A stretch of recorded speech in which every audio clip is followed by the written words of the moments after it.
শুভেচ্ছা। বাঙালিয়ানার প্রদোষের সংবাদে স্বাগত। শুরুতেই শুনে নিচ্ছি সংবাদ শিরোনাম। রাষ্ট্রপতির পদত্যাগ, বাংলাদেশের কমান্ডার ইন চিফ হবেন জঙ্গিবাদ পালনে অভিযুক্ত ব্যক্তি। অবশেষে বিজেপি মন্ত্রীদের হাতে অনশন ভাঙলেন সোনাম ওয়াংচুক। ককরোচরা বলছে ধর্মেন্দ্র প্রধান পদত্যাগের আগে আন্দোলন বন্ধ হবে না। ইউনিসেফ বলছে বাংলাদেশ সহ 6 দেশের শিশুরা চরম জলবায়ু ঝুঁকিতে, সবচেয়ে বেশি ঝুঁকি বায়ু দূষণের। এবার অন্যান্য সংবাদের সঙ্গে বিস্তারিত।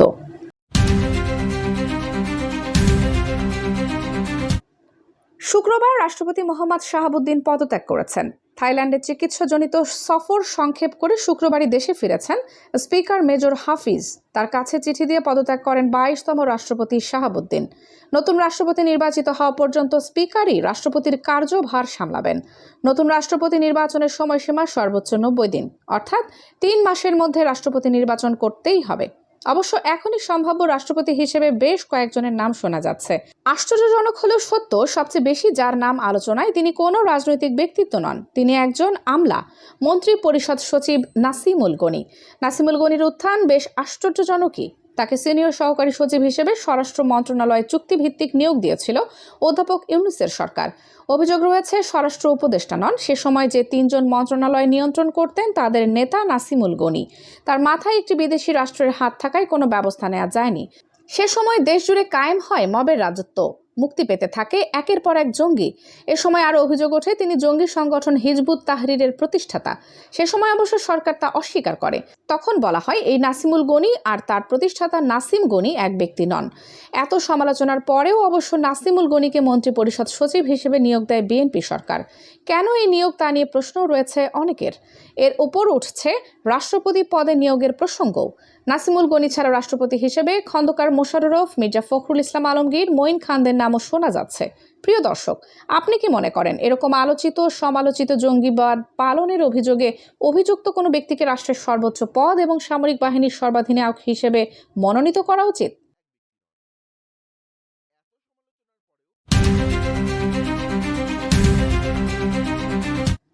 ভারতের শিক্ষা ব্যবস্থার সংস্কার এবং প্রশ্ন ফাঁসে জবাবদিহিতার দাবিতে 26 দিনের অনশন ভেঙেছেন সমাজকর্মী সোনম ওয়াংচুক। দিল্লির যন্তর মন্তরে আন্দোলনকারীদের বিরুদ্ধে কোনো আইনি পদক্ষেপ নেওয়া হবে না, সরকারের এমন আশ্বাসের পর অনশন ভাঙেন তিনি। 23 জুলাই মধ্যরাতের পর গুরুগ্রামের মেদান্ত হাসপাতালে তাকে পানি পান করিয়ে অনশন ভাঙান দেশটির কেন্দ্রীয় মন্ত্রী জেপি নাড্ডা ও জিতেন্দ্র সিং। কোন শর্তে তিনি অনশন ভেঙেছেন তা একটি বিস্তারিত ভিডিওর মাধ্যমে ব্যাখ্যা করবেন বলে জানিয়েছেন ওয়াংচুক।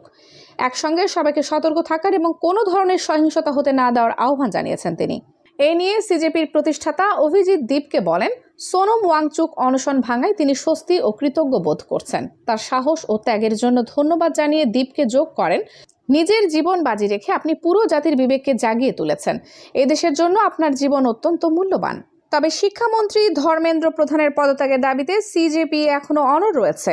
অনশন ভাঙানোর সময় মন্ত্রী নাড্ডাকে ভারত সরকারের প্রতিশ্রুতিগুলো পড়ে শোনাতে দেখা যায়। তিনি বলেন, সরকার ইতোমধ্যে সংসদে আলোচনার মাধ্যমে প্রশ্ন ফাঁস রোধ এবং পরীক্ষার জন্য শিক্ষা সংক্রান্ত সংস্কারের সমাধান খোঁজার আশ্বাস দিয়েছে। এছাড়া সম্প্রতি নিট পরীক্ষার প্রশ্ন ফাঁসের শিকার হয়ে যারা আত্মহত্যা করেছেন তাদের উপযুক্ত ক্ষতিপূরণের বিষয়টি সরকার ইতিবাচকভাবে বিবেচনা করছে। দীর্ঘ অনশনের কারণে সোনমের স্বাস্থ্য ভেঙে পড়েছে। সর্বশেষ স্বাস্থ্য বিবরণী অনুযায়ী এই দীর্ঘ অনশনের সময় তার অন্তত 11 কেজি ওজন কমেছে।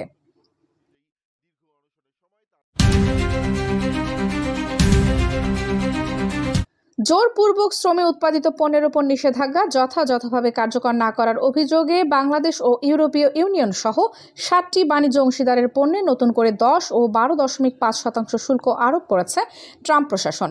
24 জুলাই থেকে এই শুল্ক কার্যকর হবে। একই সময়ে এর আগে আরোপিত বৈশ্বিক সাময়িক 10% শুল্কের মেয়াদও শেষ হচ্ছে। যুক্তরাষ্ট্রের বাণিজ্য ঘাটতি কমাতে গত বছর জাতীয় জরুরি আইনের আওতায় বিভিন্ন দেশের পণ্যে 10 থেকে 50% পর্যন্ত পারস্পরিক শুল্ক আরোপ করেছিলেন ট্রাম্প। তবে চলতি বছরের ফেব্রুয়ারিতে দেশটির সুপ্রিম কোর্ট সেই শুল্ক বাতিল করে দেন। এরপর প্রায় সব দেশের পণ্যে শুল্ক আরোপের নির্বাচনী প্রতিশ্রুতি বাস্তবায়নে নতুন করে পদক্ষেপ নিয়েছে হোয়াইট হাউস। এসব শুল্ক যুক্তরাষ্ট্রে আমদানি হওয়া প্রায় 99.4% পণ্যের উপর প্রযোজ্য হবে। তবে তেল, গ্যাস, সার এবং কিছু খাদ্যপণ্য সহ বেশ কয়েকটি পণ্য এই শুল্কের আওতার বাইরে রাখা হয়েছে।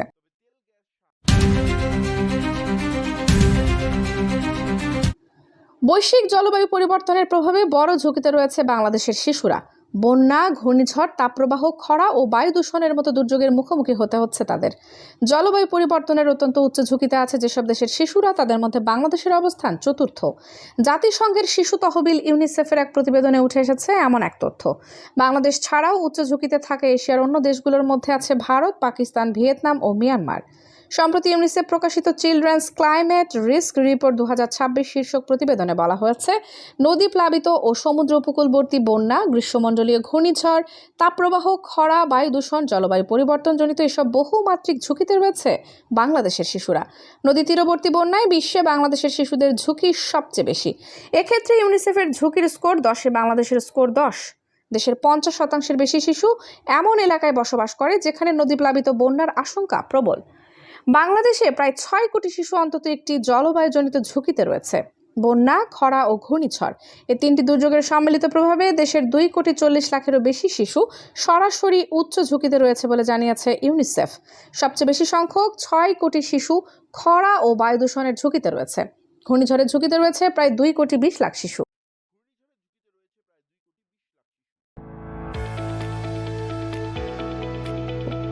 এবার শুনে নিচ্ছি বাঙালিয়ানার বাণিজ্য সংবাদ। দেশের ব্যাংকিং খাতে খেলাপি ঋণের সংকটমূলক বড় ঋণ গ্রহীতাদের ঘিরে কেন্দ্রীভূত।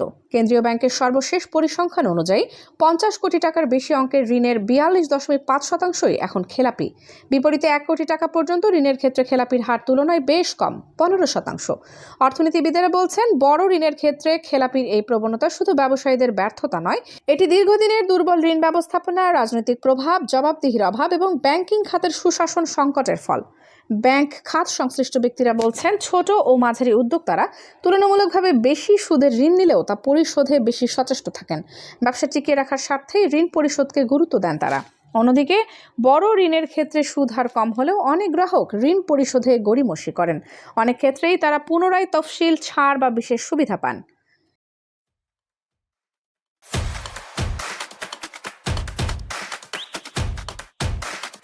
এবার শুনে নিচ্ছি বাঙালিয়ানার ক্রীড়া সংবাদ। তৃণমূলের ক্রিকেটারদের ভিত্তি গড়ে দিতে গুরুত্বপূর্ণ ভূমিকা রাখার কথা জেলা ও মহানগরের কোচদের, অথচ এই পর্যায়ের অনেক কোচের মান নিয়ে খোদ বিসিবি পুরোপুরি সন্তুষ্ট নয়। স্বজনপ্রীতি আর রাজনৈতিক প্রভাবের কারণে প্রশ্ন আছে কোচদের নিয়োগ প্রক্রিয়া নিয়েই। সেই ধারা থেকে বের হতে বিসিবি সিদ্ধান্ত নিয়েছে নতুন করে দেশের 59টি জেলা ও ঢাকা মহানগরের 2 জন সহ মোট 61 জন কোচ নিয়োগ দেওয়া হবে পরীক্ষা নিয়ে। পরীক্ষায় অংশগ্রহণের জন্য পূরণ করতে হবে নির্দিষ্ট মানদণ্ড। ভালো উদ্যোগ, সন্দেহ নেই, কিন্তু যে ধারা থেকে বের হয়ে আসতে বিসিবির এই উদ্যোগ, প্রক্রিয়াটি শুরুতে প্রশ্নবিদ্ধ হয়েছে সেই রাজনৈতিক প্রভাব আর স্বজনপ্রীতির কারণে। আগ্রহী কোচদের 28 জুনের মধ্যে জীবন বৃত্তান্ত সহ আবেদন করতে বলেছিল বিসিবি।